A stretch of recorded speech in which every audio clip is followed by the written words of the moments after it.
क्या मेरी screen share हो रही है ना आप सबके साथ? Yes sir. Test one.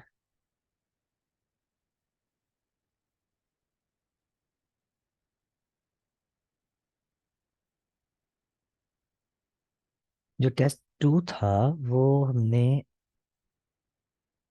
Last से करना था, आई थिंक सो। बट इसका पैसेज थ्री, टेस्ट टू का। Yes sir.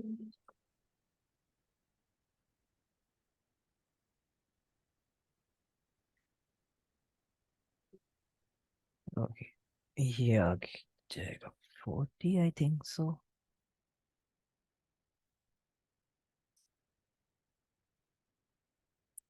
अच्छा, इसके कुछ क्वेश्चंस थे जो हमारे रह गए थे।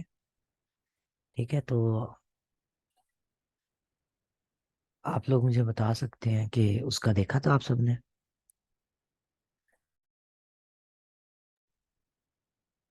या अभी इधर सॉल्व कर ले?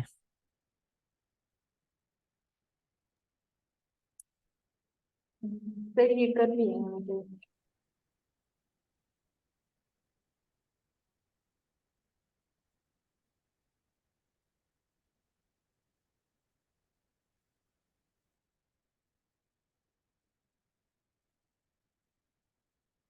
ये कर लिया था। अच्छा, तो फिर इसका क्या था 32 का? 32 का हमने नो किया था। ये ठीक सर है। टू का नोट किया था। इसका नॉट गिवन। नॉट गिवन किया है सर। और यस, 34 का यस। ये तो रहते थे। तो थर्टी इस यस ये दोनों। तो इसका आंसर हमें कहाँ पे मिला था? तो ये सेकंड लास्ट पैराग्राफ में। ठीक है। The provenance of the raw material on which the law of effect operates is not as clearly known as that the genetic mutations on which the law of natural selection operates. Uh, out clear explanation about the source of new ideas and behaviors. Not as clearly. तो 35 का फिर no होगा। And 36, many scientists are turning away from the notion of intelligence, design and genius, intelligent design and genius, intelligent design and many scientists are now turning away from। ऐसी कोई बात नहीं है, तो ये नॉट गिवन हो गया। Yes sir. ठीक है, तो अब हम आगे वाले क्वेश्चंस देखते हैं। ये हमने देख लिया था।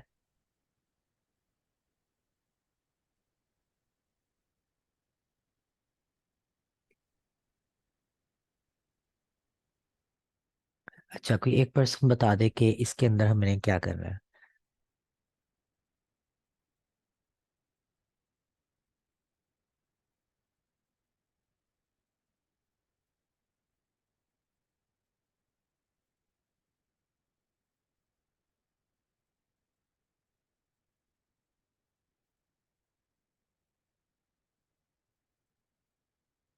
सर मैं बताऊं। हाँ जी, प्लीज।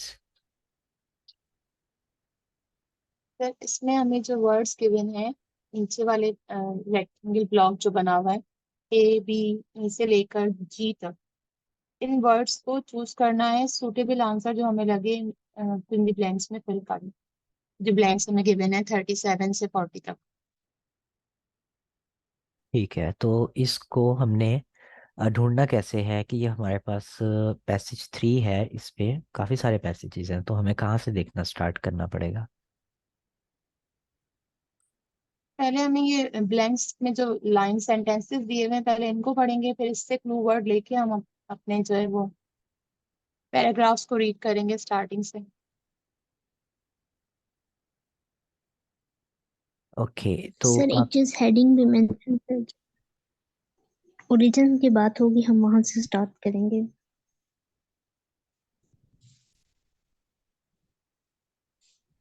ठीक है। तो अब आप लोगों ने मुझे ढूंढ के बताना है कि हम कहाँ से देखना शुरू करें। जब आपने स्क्रॉल करना है मैंने स्क्रॉल कर लेना है।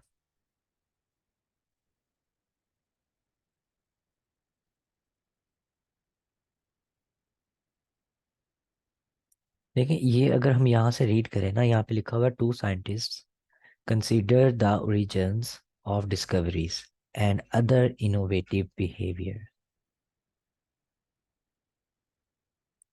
सर एक चीज इसमें क्लू वर्ड है, निकोलसन थ्योरी, उससे अबव हाफ इंफॉर्मेशन होगी, तो हमने वो कहीं रीड किया था।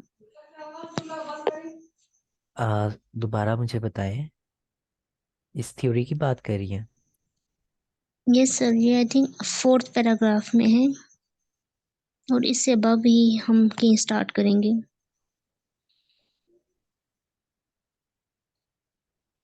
ठीक है। The traditional view of scientific discovery is that breakthroughs happen when a single great mind has sudden dash.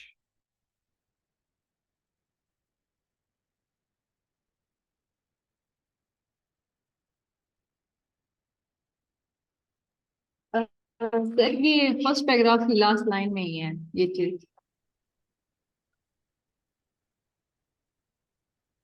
Sir यहाँ से कि ये conventional wisdom also place great weight on insight in promoting breakthrough basically scientific achievements as if ideas spontaneously pop into someone's head fully formed and functional। तो sir ये से थोड़ा अच्छा sir, relate करता हुआ लग रहा है। जी हाँ, कन्वेंशनल वही होती है जो ट्रेडिशनल होती है, तो ये रिलेट कर रहा है। एक चीज़ ये भी होती है, जब भी आप पैसे सॉल्व करने लगो तो आपने सारे क्वेश्चन को क्यू वर्ड अंडरलाइन कर लेने होते हैं, और जहाँ जहाँ भी मेंशन आए तो ताकि आपके माइंड में रहे।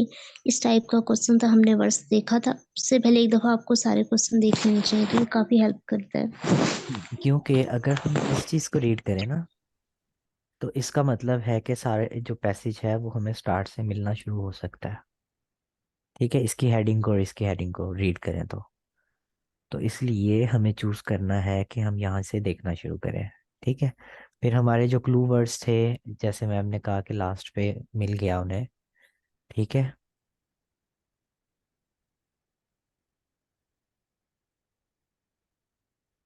तो हमें यहाँ से मिल जाएगा। अब हमें देखना है कि यहाँ से हमें इस क्या ऐसा मिल रहा है जिसकी वजह से हम यहाँ से कोई ऑप्शन सेलेक्ट कर सकें।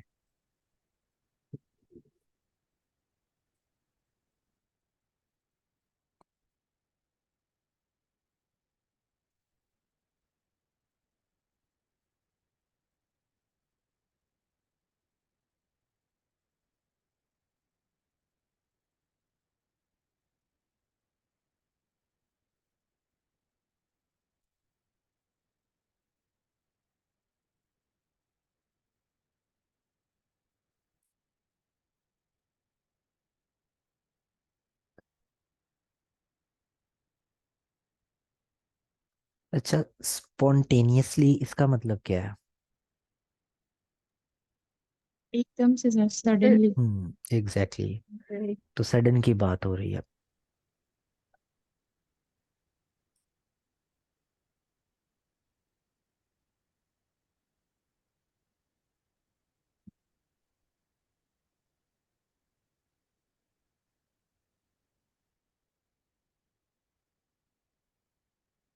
तो सर इसमें एफ आ सकता है एफ। हमारे पास यहाँ पे इंस्पिरेशन वर्ड है। तो मतलब कि जो ट्रेडिशनल व्यू है सारी डिस्कवरी का कि is that breakthrough happens when a single great mind has sudden inspiration, मतलब कोई भी वो किसी भी चीज से इंस्पायर होता है तो सडन एक आइडिया उसके माइंड में आता है, और इस तरह से लाइक कोई और वर्ड सूटेबल नहीं लग रहा यहाँ पे, तो बेसिकली आइडिया है। आइडिया लाइक पॉप होता है उसके माइंड में। तो यहाँ पर सर उससे रिलेटेड कोई वर्ड नहीं फील हो रहा है, इंस्पिरेशन हो सकता है। ठीक हाँ, है। इसका बेटर रीजन ये हो सकता है कि हम्म, इन्वेंशन नहीं आ सकता, गोल नहीं आ सकता अलग, बाकी कोई भी ऑप्शन सूटेबल नहीं है। ठीक है, तो इसका मतलब हम यहाँ पर एफ लिख लेते हैं, एंड पे वेरीफाई कर लेंगे। ओके, नेक्स्ट पे चलते हैं। कोई यहाँ पर इसको रीड करके बताएगा क्या क्लू वर्ड्स होने चाहिए हमारे?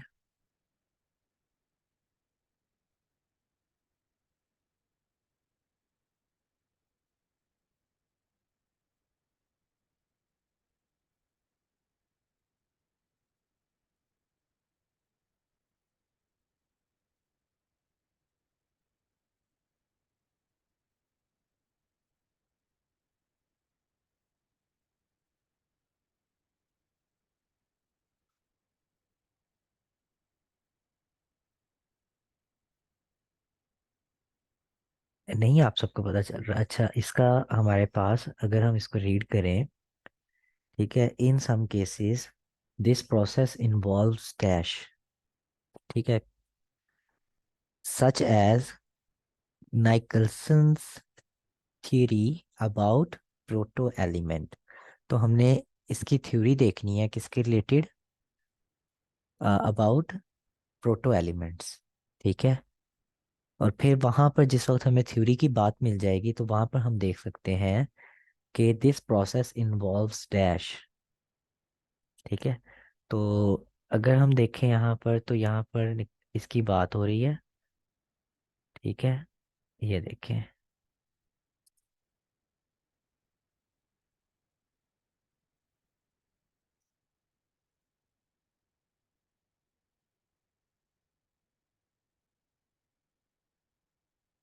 तो अब यहाँ पर देखना है दिस प्रोसेस इन्वॉल्व्स डैश, क्या चीज इन्वॉल्व हुई है?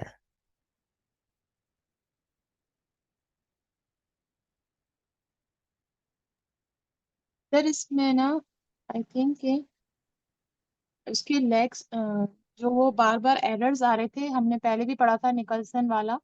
निकलसन थ्योरी में जो उसने प्रोटो एलिमेंट्स का बताया था उसमें ट्रायल्स एंड एरर्स की बात हुई थी, जो बेसिस बनी थी बोहर्स मॉडल की। तो एरर्स इसमें आएगा सर। एरर्स तो नहीं है खैर हमारे पास ऑप्शंस में जो मिस्टेक्स है it will come over here. क्योंकि हमने लास्ट टाइम जो कल हम रीडिंग कर रहे थे उसमें ये था निकलसन थ्योरी के बारे में कि प्रोटो एलिमेंट्स का जो उसने बताया था वो सारे गलत थे एजम्पशंस, वो एलिमेंट एक्चुअली एग्जिस्ट ही नहीं करते थे। हमें अगर इससे ऊपर वाला पैसेज देखें तो we suggest that innovation is more a process of trial and error, इसकी बात कर रही हैं आप? यस। तो ये सजेशन किसकी तरफ से थी? Darwin and sir Einstein are ये तो सेटिंग राइटर असाइड की सच सजेशन है। ग्रेट एज, क्या चीज? सर ये राइटर की सजेशन है बेसिकली, ये इनके बारे हम्म, में, साइंटिस्ट के बारे में। एग्जैक्टली। तो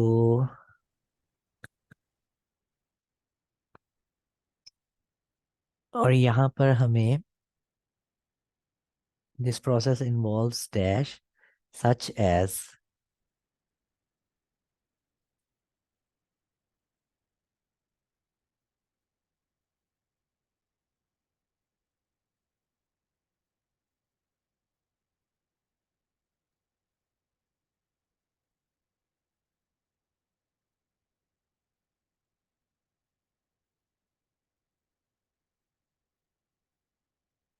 तो बाकी सब भी यही सजेस्ट करते हैं कि डी होना चाहिए।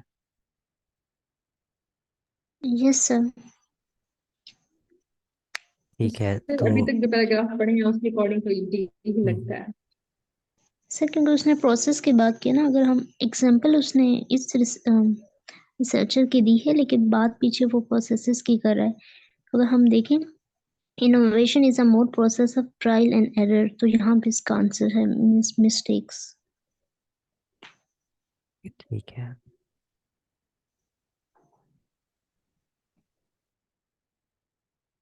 आगे चलते हैं।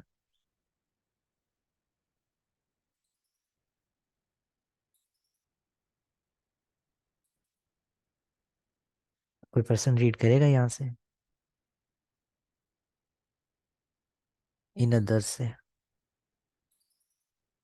In others, simple necessity may provoke innovation, as with Westrope's decision to modify the position of his riding stirrup.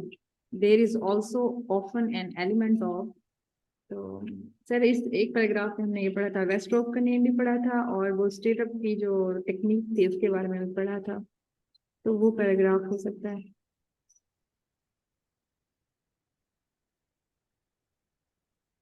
ठीक है, कौन से पैसेज में पढ़ा? तो इसके क्लू वर्ड्स हमारे पास क्या होंगे? वेस्टरोप सर और ये वेस्ट जसियन ये और स्टेटअप राइडिंग ये।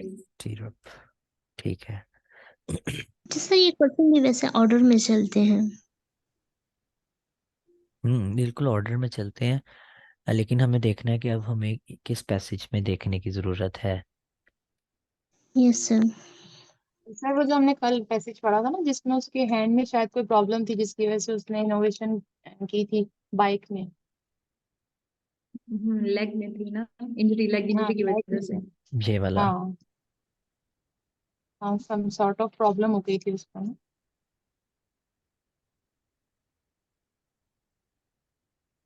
ठीक है, ये बात हो रही है इसकी।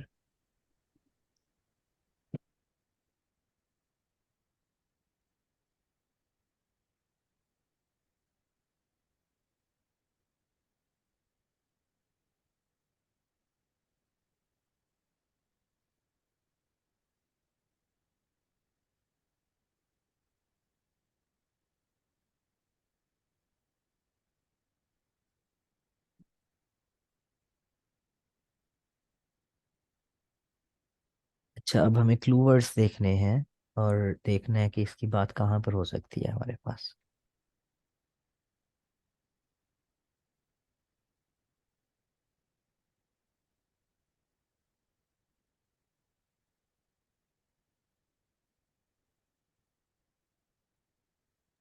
सर ये वही बात कर रहा है ना, जैसे हम बोलते हैं इंग्लिश में when there is a will there is a way. जैसे जरूरत है जात की माँ, एक प्रोवर्ब है उर्दू का, वही बात कर रहा है ये। कैसे, आप मुझे बताएं, थोड़ा सा एक्सप्लेन कर देना इस बात को कि आपको ये इन्फॉर्मेशन कहाँ पे मिली। सर ये कह रहे हैं ना इसमें ओरिजिन्स ऑफ क्रिएटिव बिहेवियर जो हमारे पास दिया हुआ है ब्लैंक्स वाले सेंटेंसेस, इसमें कह हम्म। रहे हैं इन अदर्स सिंपल नेसेसिटी में प्रोवोक इनोवेशन। मींस जिस चीज की आपको जरूरत पड़ती है तो फिर आप उसमें न्यू आइडियाज क्रिएट करते हैं। जब आप उसको जरूरत पड़ी थी उस बाइक में इनोवेशन लाने की तो फिर उसने नई चीज जो है वो इन्वेंट की। तो इनोवेशन इसीलिए सर इसका होगा there is often an element of invention. I think so, क्योंकि नेसेसिटी और इनोवेशन की बात हो रही है कि जब उसको जरूरत पड़ी थी जब भी तो उसने जो है वो न्यू इनोवेशन लेकर आया था अपनी bike. In other simple necessity में प्रोवोक इन्वेंशन। ठीक है, oh sorry, innovation. As with Westropp's decision to modify the position of his riding stirrups, there is also often an element of dash. For example, the coincidence. Oh, देखे ना, इधर example दी हुई है तो को incidence मतलब फॉर एग्जाम्पल, इन्होंने example दिया, फॉर एग्जाम्पल द को इंसिडेंस ऑफ जो बाइक। तो ये लक की तरफ इशारा नहीं कर रहा? यस सर ये लक की तरफ है, सर लक यहाँ पे की भी। तरफ भी अच्छा। Yes sir, yes. इन्वेंशन तो हो गई लेकिन हाँ, उसमें जो एलिमेंट था वो लक पे था, क्योंकि सर उसने यहाँ पे जो से कि थर्ड लास्ट लाइन है इस पैराग्राफ की, तो उसने लिखा हुआ है his modification just happen to coincide. वो कोइंसाइड हो गई, just happen suddenly with enhance left hand turning performance, तो वो एक कोइंसिडेंस था, तो वो लकी साबित हुआ उसके लिए उसकी एग्जैक्टली। मॉडिफिकेशन। एग्जैक्टली, तो मैं तो ई के साथ जाऊंगा। ठीक है, बाकी फिर भी वेरीफाई कर लेते हैं हम, कोई बात नहीं। अच्छा, yes sir. with both the law of natural selection and the law of effect, there may be no clear dash involved.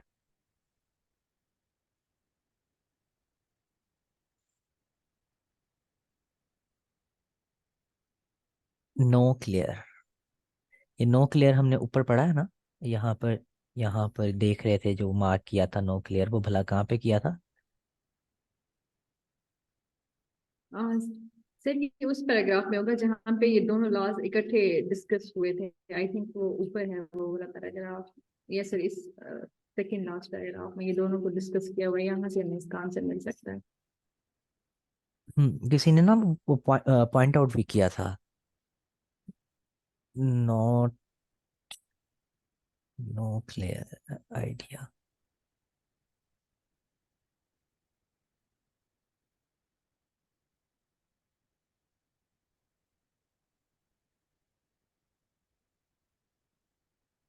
Sir third paragraph के लास्ट पे लिखा हुआ है वेरिएशन और सिलेक्शन से रिलेटेड, थर्ड लास्ट पैराग्राफ की last line. Third paragraph की ये समझ नहीं लगी मुझे सर आपकी जहाँ पे बात। आपने वर्ड की लॉ ऑफ इफेक्ट हाईलाइट किया हुआ उसी की लास्ट लाइन पे वेरिएशन एंड सिलेक्शन ओके से अच्छा, रिलेटेड। थर्ड लास्ट पैसेज, मुझे लगा आप ऊपर जाने का कह रही हैं। Just like Darwin's law of natural selection, the law of effect involves an entirely mechanical process of variation and selection without any end objective insight. फिर गोल्स आ जाएगा इसमें, बी Hmm. एंड ऑब्जेक्टिव्स की बात की है, No विदाउट clear.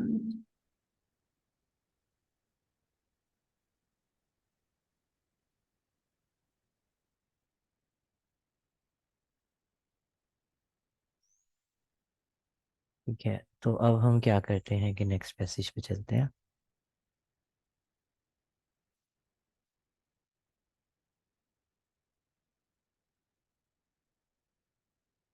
अब हम कोशिश करेंगे थोड़ा ना स्पीडली आंसर्स ढूंढने की। ठीक है, और एंड पे वेरीफाई कर लेंगे। अब हमें थोड़ी थोड़ी अंडरस्टैंडिंग हो गई है कि हमें ना आंसर्स किस तरीके से ढूंढने हैं। ठीक है, तो 53 तो करके टोटल देखते हैं। 40 मिनट्स होते हैं हमारे पास। सॉरी, क्या कहा आपने? टोटल हमारे पास 40 मिनट्स होते हैं ये रीडिंग पैसेज वाला पोर्शन करने के लिए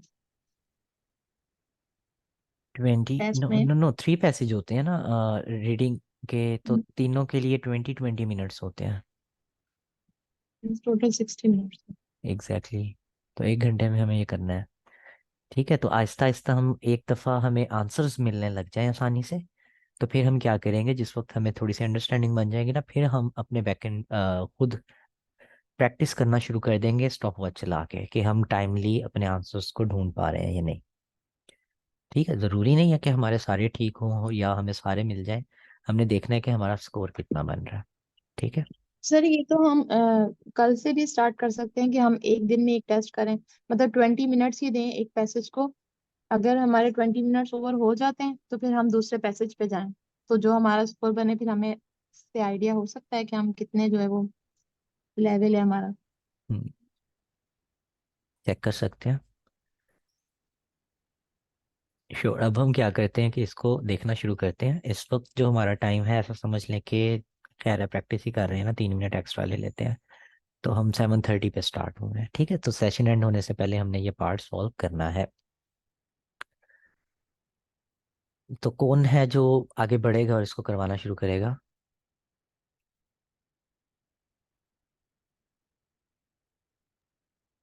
तो मैं करूँ?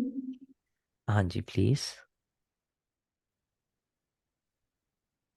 ओके, तो बेसिकली यहाँ पे हमें एक सिंगल वर्ड सेलेक्ट करना है और ये हमारे पास लाइक ब्लैंक्स देनी है। तो हमारे पास जो पैराग्राफ है उसमें लाइक हमारे पास जो सर इसको हेडिंग देंगे हम, अपीयरेंस और बिहेवियर का जो पैराग्राफ होगा बेसिकली हमें उसमें से इसके आंसर्स मिल सकते हैं।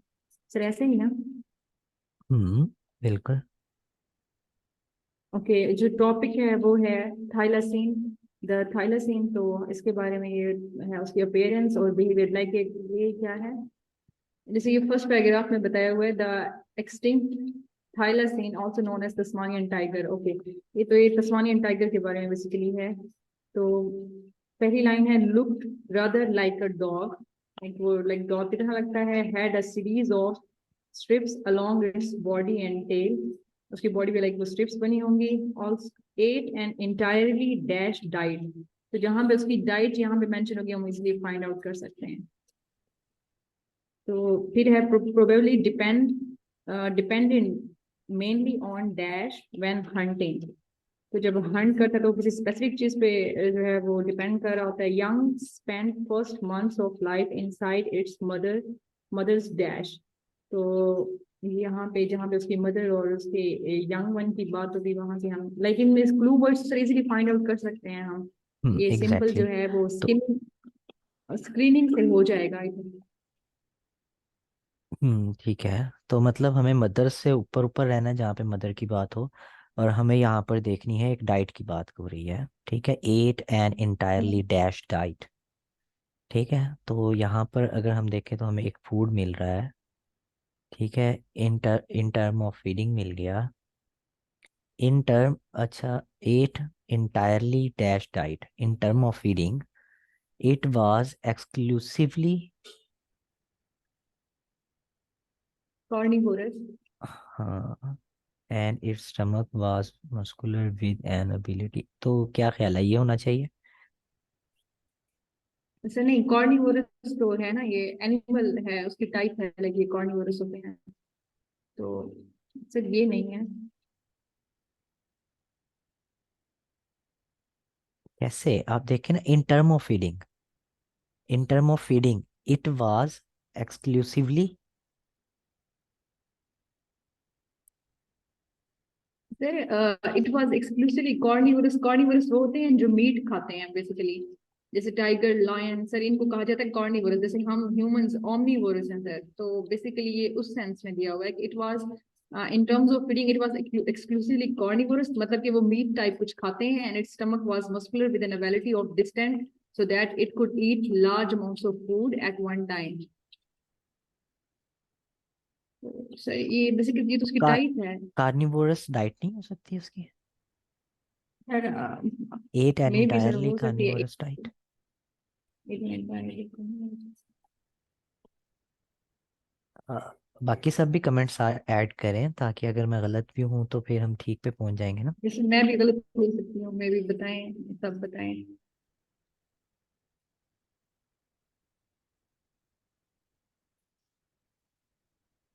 चलें, कोई बात नहीं, आगे देखते हैं हम। सर इसके अलावा तो कोई वर्ड फिट नहीं हो रहा। ये हो सकता है। आई थिंक यही आंसर है। अब सेकंड की तरफ चलते हैं, एंड पे वेरीफाई कर लेंगे कि क्यों नहीं है, ये ठीक है या नहीं है। यस सर, ये हो सकता है। सर हम्म, एक चीज मैं दोबारा ऐड करना चाहूंगी, दोबारा से एक चीज अंडरस्टैंड हुई है सर। यहाँ पे उसने इंटायरली वर्ड यूज किया हुआ है, और सर यहाँ पे एक्सक्लूसिवली यूज किया हुआ है। दोनों सर अल्टरनेटिव हैं एक दूसरे के। और सर वो कह सकते हैं कि वो जस्ट जो है वो डिपेंड करते हैं कार्निवोर्स पे। वो बेसिकली वो कार्निवोर्स हैं, तो उनकी जो सारी डाइट है वो कार्निवोर्स होगी। तो आई थिंक सर यही पॉसिबल वर्ड है। Yes sir. सर आप ठीक है, राइट कह, आप बिल्कुल सही कह रहे हैं। ठीक है, आगे चलते हैं। आगे मैम क्लू वर्ड देखें, इधर बताएं कौन सा क्लू वर्ड हो सकता है, और इधर ढूंढना शुरू करते हैं। अच्छा, probably depend mainly on when hunting. तो सर जब वो हंटिंग कर रहे होंगे तो वो किस चीज पे डिपेंडेंट होंगे, लाइक हंटिंग हो सकता है हमारे पास क्लू वर्ड। सर इसका आंसर जो है ना वो फोर्थ लास्ट लाइन पे है, अगर सेकेंड पैराग्राफ में। Seen likely to have relied more on scene than any other sense. Ma'am आप एनोटेट करके बताएं तो आई थिंक सो हम जल्दी पहुंच जाएंगे वहाँ पे।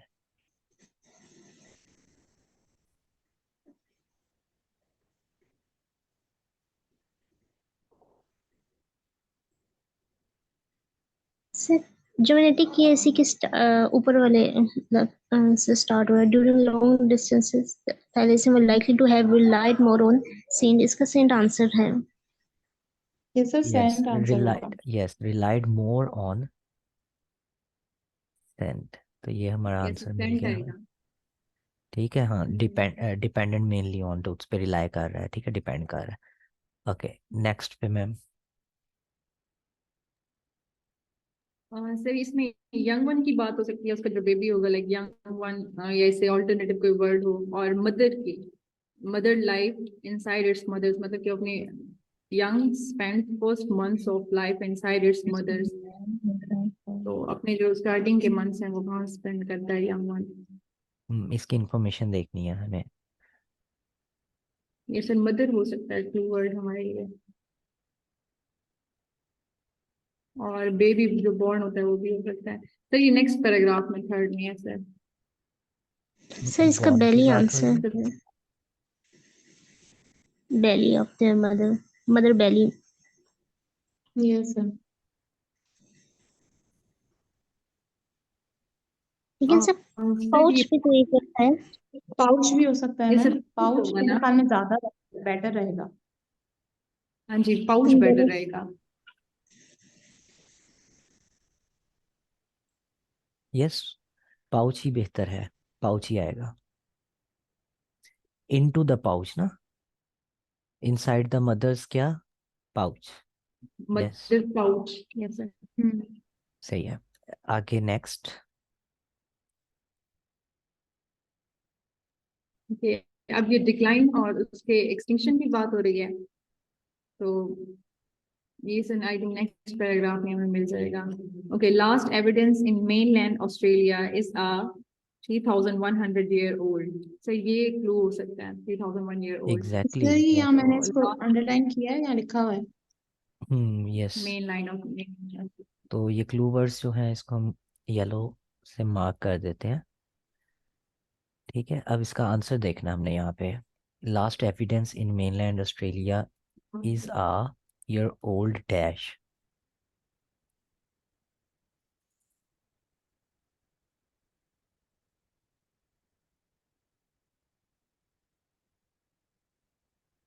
The most recent well-dated occurrence of a thylacine on the mainland fossil आएगा sir, is a carbon-dated fossil. Fossil आएगा। हम्म, तो आई थिंक सो यही होना चाहिए। सब एग्री कर रहे हैं? Yes sir. ठीक है। अच्छा, अब नेक्स्ट।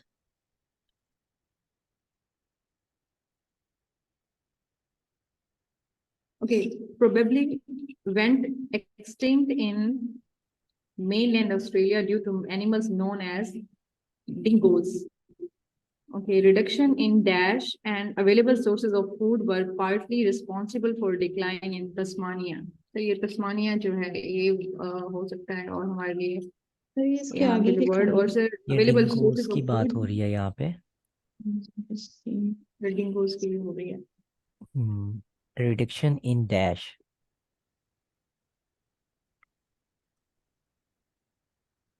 सर फूड और डैश मतलब एक फूड भी हो सकता है और साथ में भी तो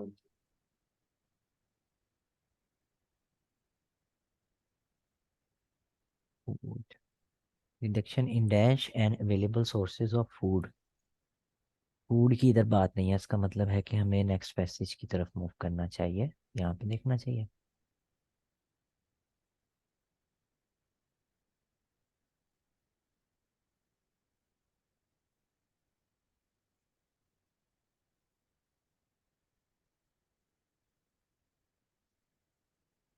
बट यहाँ पे इन्होंने इसकी बात की है, तो मेरा ख्याल है कि हम आंसर फिर इसका मतलब है पीछे ही छोड़ रहे हैं।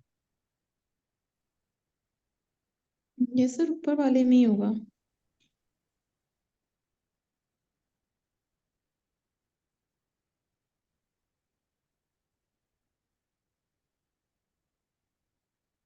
रीच्ड,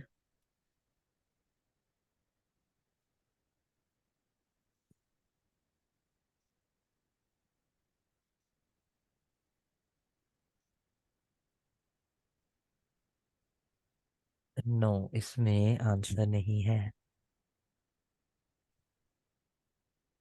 फिर नीचे ही होगा। बस एग्जैक्ट, एक लाइन दे दिया लास्ट पे।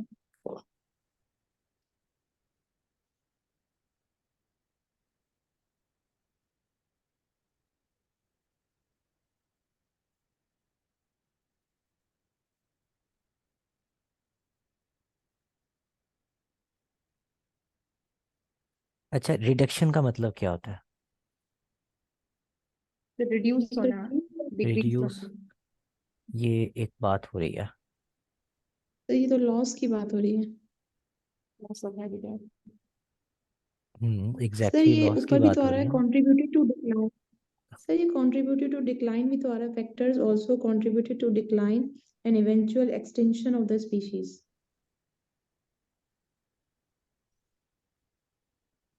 नाउन एज सर इसके ऊपर dingoes reduction in dash and available sources of food. Sir habitat इसका आंसर होगा। species नहीं है। यस सर, हैबिटेट ही होगा। हाँ, क्योंकि इसको दोबारा एक दफा पढ़ते हैं ना। These include competition with wild dogs introduced by European settlers. ठीक है, loss of habitat And loss of along with habitat। The disappearance of prey species. इसकी स्पीशीज की तो सर इधर इसको इन्होंने। मैं थोड़ा एक्सप्लेन करूँ अभी। हाँ जी प्लीज। सर जहाँ पे भी बात की है ना अवेलेबल सोर्सेज ऑफ फूड, तो सर उन्होंने यहाँ पे बात बता दी है हमें कि वहाँ पे कंपटीशन था with wild dogs. Wild dogs और जो ये थाइलासीन टाइगर्स हैं वो सेम फूड लेते थे। लाइक सर दोनों कॉर्निवोर्स हैं, तो ऑफ कोर्स फूड कंपटीशन हो गया उनका आपस में। और सर दूसरा जो रिडक्शन है, जो लॉस है, वो हैबिटेट का है। रिडक्शन इन हैबिटेट होगा सर यहाँ पे। एग्जैक्टली ये तो अच्छा, हमें मिल। एक चीज और भी हो सकती है, अगर हम इससे ऊपर वाली लाइन देखें तो उसमें डिक्लाइन के बाद के वेरियस फैक्टर्स हैं। जब बहुत सारे फैक्टर्स में से हमें कौन सा चुना होता है तो हमें एक चीज नोट डाउन करनी है। इसके बाद इसने फूड की बात की है। अगर हम लॉस ऑफ हैबिटेट के साथ देखें तो प्रे स्पीशीज होती है, मीन्स कि एक स्पीशीज दूसरे को खा रही होती है, तो उसमें यहाँ फूड के कॉन्टेक्स्ट में बात हो रही है। तो हम इस तरह आंसर्स को फाइंड कर सकते हैं जब वैरायटी ऑफ फैक्टर्स प्रेजेंट हों। एग्जैक्टली अब हम आगे ट्रू एंड फॉल्स की तरफ चलते यस हैं। यस सही पूछ लिया। ठीक है, तो कोई एक पर्सन जो ये करवाना चाहे। जी आगे बढ़े, हमारे पास 9 मिनट रह गए, हमने 9 मिनट में करने की कोशिश करनी है।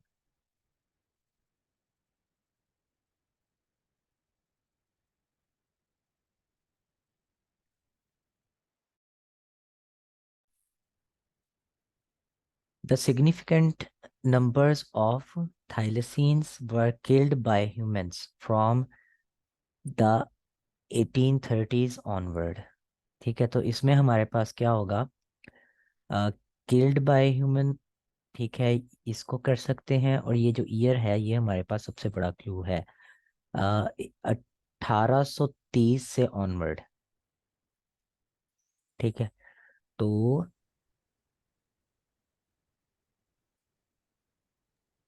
सर ये ऊपर 18 which began in 1800। यहाँ पर मिल गया हमें। Significant numbers of thylacines were killed by human।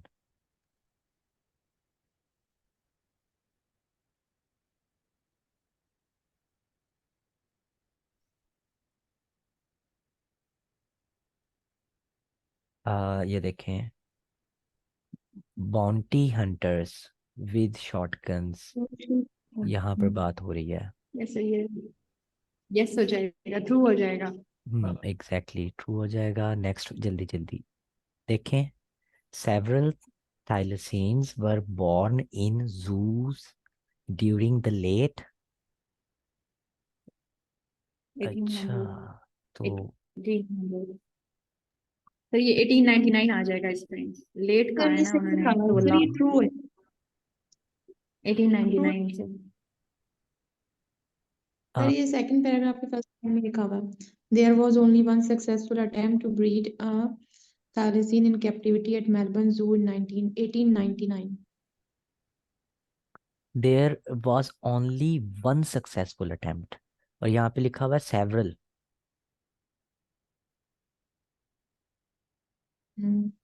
तो इसका मतलब है कि ये फॉल्स हो जाएगा ना। सर ये ट्रू हो सकता है सर, अ- क्योंकि उसने कहा सेवरल थाइलासीन्स वर बोर्न, और यहाँ पे सर वन अटेम्प्ट की बात हुई है। सर एक अटेम्प्ट में आई थिंक वो एक को तो ब्रीड नहीं करवा रहे यस होंगे। हाँ, ये कह या रहे मे हैं बी कि सर एक एक भी हो सकता है, एक ब्रीड आ थाइलासीन लिखा हुआ है, तो एग्जैक्टली तो सर मे एक बी की फॉल्स बात हो हो रही सकता है है ना। आ थाइलासीन। तो सेवरल की बात ये नहीं हो सर रही आ है, इसका थाइलासीन। मतलब है फॉल्स हो जाएगा। नेक्स्ट पे ये सर ये चलते हैं। फॉल्स हो जाएगा। ठीक है, अब आप जल्दी से इस क्लू वर्ड को, ये मुझे नजर आ गया। अच्छा, अच्छा, इसकी prediction about the thylacine surprised some biologist.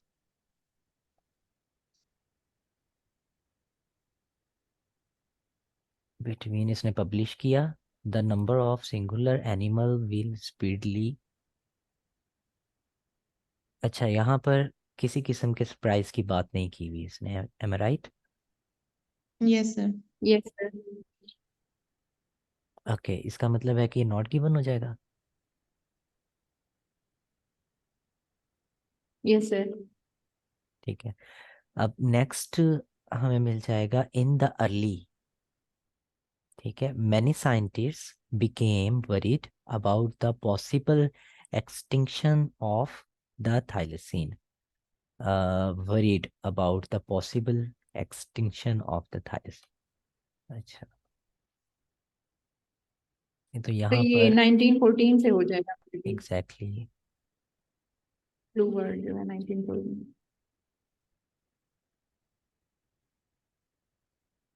sufficiently concerned about the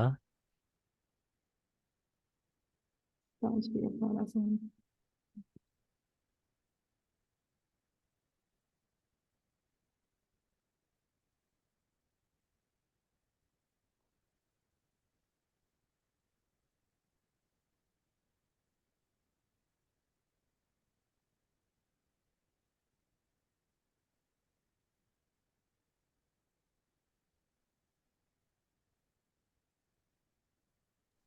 फिर इसका आंसर फॉल्स होगा।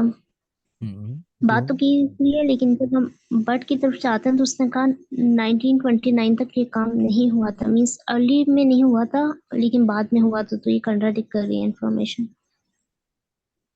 It was not until 1929 with the species. Okay, ठीक है।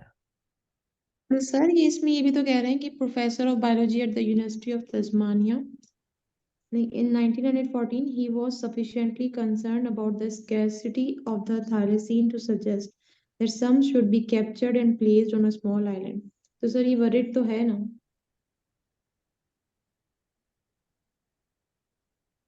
इसमें एक साथ और भी इंफॉर्मेशन, अर्ली 1900s मतलब स्टार्टिंग के बिगनिंग पीरियड में, लेकिन आगे आप जब सेंटेंस के next time but it was not until 1929, 1929 के पीरियड तक ये काम नहीं हुआ था, वो वर्ड थे लेकिन काम नहीं हुआ।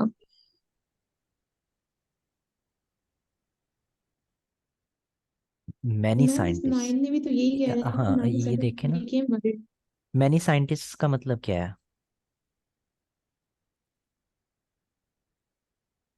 Most of the scientist, maximum ज्यादातर साइंटिस्ट जो थे, हाँ, तो इधर ज्यादातर साइंटिस्ट की बात मोस्ट ऑफ की द हुई है, साइंटिस्ट। नहीं ना की हुई। ये सर नहीं की ठीक है, हुई। वरीड थे लेकिन साइंटिस्ट नहीं, तो फिर हम क्या करेंगे? सर एक 1914 में तो एक अकेला बंदा था, एक प्रोफेसर की बात हुई है ना, ही वाज। हम्म, तो इसको फिर हम फॉल्स कर यस, देते एक हैं। लेकिन सारे फॉल्स। साइंटिस्ट की बात शुरू में हो रही है, लेकिन 1900 के अर्ली में नहीं हुई। एग्जैक्टली, तो इसकी वजह से 1900 के अर्ली में। हाँ ये कह रहे हैं कि it was little public pressure to preserve the thylacine nor was much concern express by scientist. Sir ये लिखा हुआ है क्लू इसका, ये फॉल्स होगा। ये पब्लिक प्रेशर था, साइंटिस्ट की तरफ से कंसर्न नहीं था। Nor was much concern express by scientist. ठीक है, फॉल्स हो गया। अच्छा, इससे next Okay, T.T. Flynn's proposal to rehome captive thylacines on an island proved to be impractical. इनको दोबारा से रीहोम किया जाए, उनको लाइक उनका हैबिटेट प्रोवाइड किया जैसे, वो इम्प्रैक्टिकल है। टी फ्लेन सर, ये हमारे लिए कीवर्ड हो सकता है।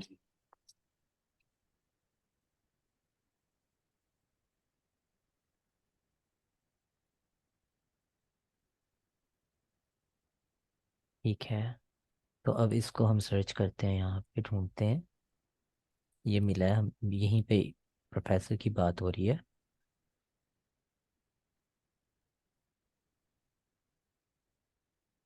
जितना हमने अब तक पढ़ा था उसमें तो ऐसी कोई बात नहीं थी। सर ये ये इसमें स्मॉल है ना जहाँ पे आइसलैंड कहाँ? 1914 वाली लाइन है सर, यहाँ पे उसने बताया हुआ है कि उस कास्ट की वजह से उसने सजेस्ट किया कि that some should be captured and placed on an small island. Small island से यहाँ भी यही बात हो रही है कि उनको रीहोम किया जाए कैप्टिव थाइलेसियंस को कैप्चर करके, और फिर उनको एक on an island prove to be impractical. उसने लेकिन बाद में कहा है कि वो इम्प्रैक्टिकल प्रूव हुआ। इम्प्रैक्टिकल की बात नहीं हो रही सर, हाफ की बात हो रही है कि कैप्चर किया जाए और आइलैंड पे रखा जाए, ये सजेशन दी थी। लेकिन अब ये नहीं पता कि वो लाइक पॉसिबल भी था या प्रैक्टिकली इम्पॉसिबल था।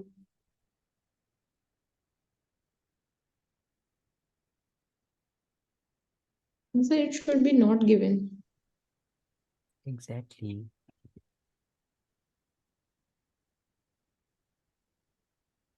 प्रूव्ड टू बी इम्प्रैक्टिकल, इसकी बात ही नहीं हो रही ना। क्योंकि वो उसको उन्होंने फॉलो ही नहीं किया उसकी सजेशन को, तो एग्जैक्टली। इम्प्रैक्टिकल प्रूव होने का सवाल ही नहीं। ठीक है, नॉट गिवन।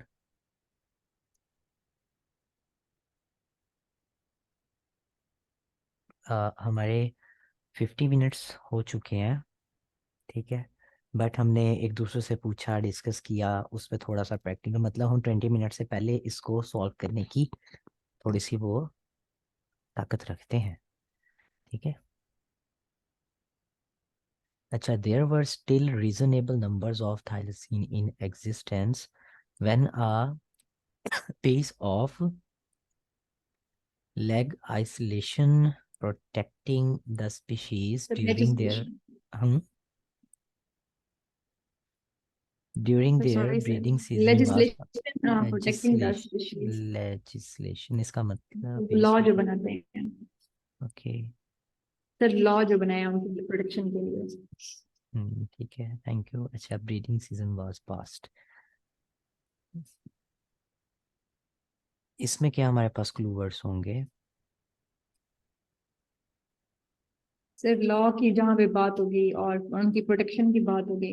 सर ये ऑफिशियल Legis- प्रोटेक्शन की बात कर रहे हैं ना इसमें। Official protection of the species by the Tasmanian government was introduced in July 1936। Sir last line पे ये official protection of the species bye Tasmanian government.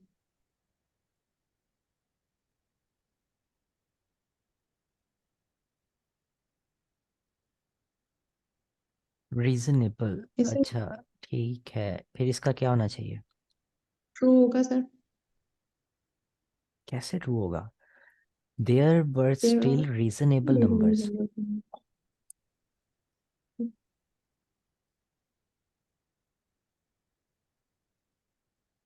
ये देखें, protection अच्छा, animals and birds protection board passed a motion protecting only for a month of December. अच्छा sir, इसका false होगा अगर हम लास्ट लाइन देखें तो उसमें हम बात करें जब ये हमारे पास इंट्रोड्यूस हुई थी उससे पहले हमारे पास लास्ट नोन मींस के एक ही एलिमेंट के डाई होने से पहले इंट्रोड्यूस्ड हुआ तो मींस कि हमारे पास रीजनेबल नंबर्स तो नहीं थे, वो जस्ट वन था।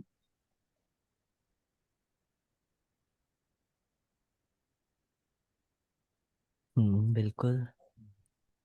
तो अगर ये हम इस फॉल्स होगा। एग्जैक्टली तो हम इस चीज़ को देखें तो रीजनेबल नंबर्स, ये चीज़ हमें बताती है कि इसको फॉलो होना चाहिए। सर लेकिन सर यहाँ पे हमें बेसिकली उन्होंने बात की है कि ब्रीडिंग सीजन की। सर मेन चीज है ब्रीडिंग सीजन के दौरान में जो पास हुआ था, तो ब्रीडिंग सीजन सर ये 1936 की बात है। और ऊपर अगर देखें तो हम 1929 की बात करें कि 2019 में जब वो एक्सटिंक्शन के एज पे थे, तो सर उस ईयर के एंड पे जो दिसंबर में मंथ था सर, वहां पे जो लॉ पास हुआ था। क्योंकि यहाँ पे उन्होंने स्पेसिफिकली कहा है during their breeding season was pass, हम उस लॉ की बात करेंगे जो उनके ब्रीडिंग सीजन के दरमियान में पास हुआ। ये तो सर बहुत लेट है ना। Official protection of species by the Tasmania government was introduced in July 1936, और अभी हम ऊपर हैं जब ना जहाँ 1929 में ही जब स्पीशीज एज पे थी, तब जो बोर्ड ने लॉ पास किया था और वो उसके ब्रीडिंग सीजन में मंथ में था। तो आई थिंक सर हमें ऊपर वाली लाइन से हमें आंसर जो है वो कंपेयर करना चाहिए।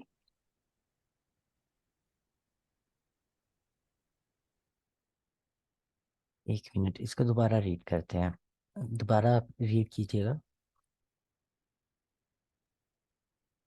There were still reasonable numbers of thylacines in existence when a piece of legislation protecting the species during their breeding season was passed.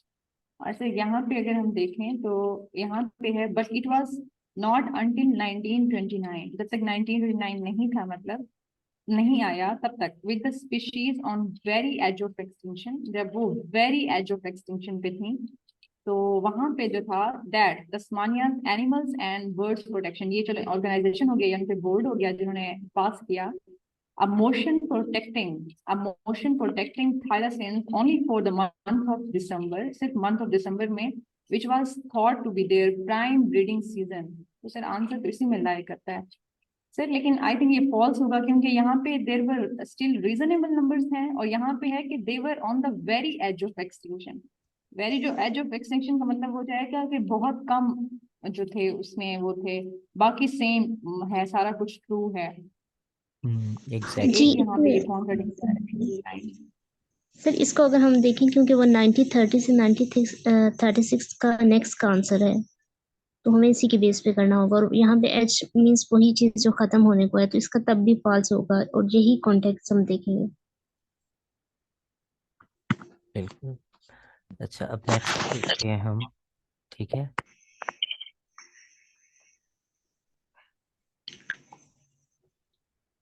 Next sir वो हमने आगे देख लिया, वो ट्रू होगा, कैपिटिव में एक ही रखा। ठीक है, ट्रू क्यों होगा? From the only non living symbol all incapacity. Sir जब ये इंट्रोड्यूस हुआ था ये प्रोग्राम, तो एक ही एनिमल रह गया था, तो बस उसी को ही कैपिटिव में रखा ना। मैम यहाँ पे एक थायलासीन की नहीं, थायलासीन्स की बात हो रही है यहाँ पे, तो बिकॉज आप देखिए ना, ओनली नॉन, जिनको हम पता था ओनली नॉन, नॉन के साथ ओनली लगा हुआ है, वहां पे लिखा हुआ है लिविंग थायलासीन्स। मैम क्योंकि ये एक थायलासीन नहीं है, सिंगल थायलासीन है, यहाँ पे थायलासीन्स की बात हो रही है, वर और फिर वर है ऑल इन कैप्टिविटी, जो तमाम थे वो कैप्टिविटी में थे। असल में बात सिंगल इसकी नहीं हो रही कि एक एक नहीं था, थे लाइक होंगे, मोर देन वन होंगे, लेकिन they all were in captivity.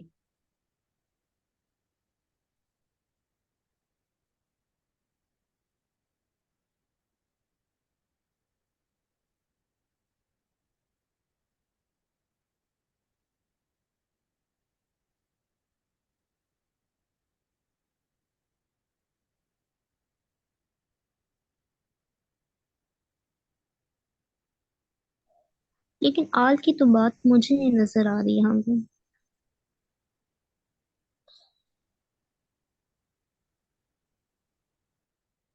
अच्छा मैं बताती हूँ आपको कैसे है, यहाँ पे वो जैसे अंडरलाइन हुआ हुआ है the last non wild thylacine. Ma'am wild वो है जो भी जो फ्री था, आजाद था, वाइल्ड था, जंगल में था।